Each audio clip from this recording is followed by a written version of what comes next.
Okay, everybody, before we start, this is spoiler filled. Yep. Before we start, do you have insurance? What? Your coverage good? Like, you have dental? Oh, haha. Is there a hospital nearby? Is it, like, too far? About like 25 minutes, I'd say. I just slapped you. Are you all right? What?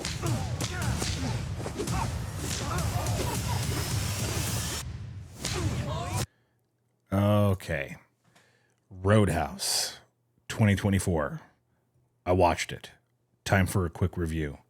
If you check, I did a comparison of the new trailer to the old trailer of the movie. So let me start off by saying it wasn't as bad as I thought it was going to be, but it was nowhere near as good as what people were hoping. I'll start off by saying Jake Gyllenhaal was pretty good. They took the old Roadhouse and they said, okay, let's dissect it and then put it back together, and hopefully we have the same magic. They missed it by a lot. The fights were really good. I enjoyed the fights. Fights were done very well. They stole a few lines from the original movie, and that's expected in a reboot. But it just never really developed. The part I didn't like the most was Conor McGregor. Now, I say that with going forward, if he does another movie, I may have to come back and do a retraction because this is the first thing he's really ever done. He wasn't a character. He was just Conor McGregor. I wasn't impressed with it.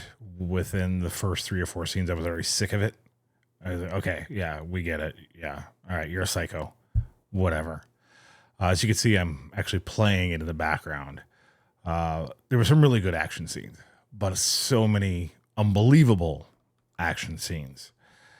There's a premise that when Gyllenhaal's character, Dalton, he gets so worked up and so angry and so ticked off that he just loses control. And you really only see it in a flashback.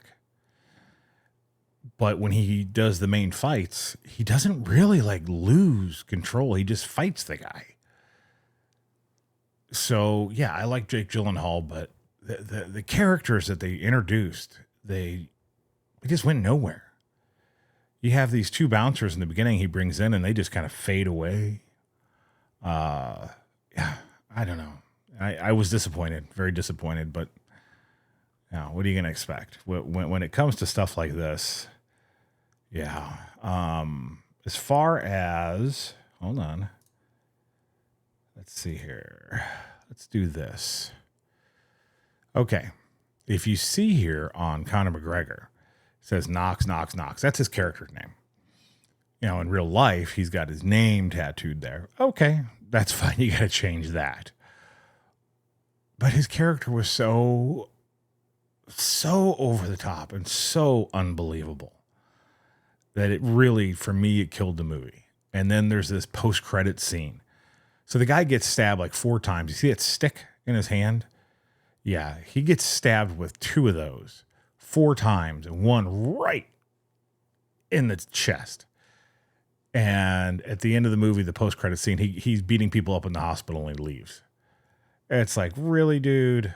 Come on now. And then you got Jake. I like him as an actor. I did like his character to a point. His comedic timing was really good, but it just didn't come to fruition. It really didn't. And it's really, really disappointed. Really disappointed.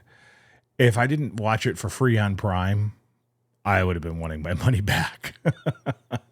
But then again, this is one of those movies that if it's on in 4 or 5 years and it's on TV, I'll probably watch it because the fight scenes were that good. Matter of fact, they used these weird fish eye lenses in some of the fights and the point of views, and it just didn't sell.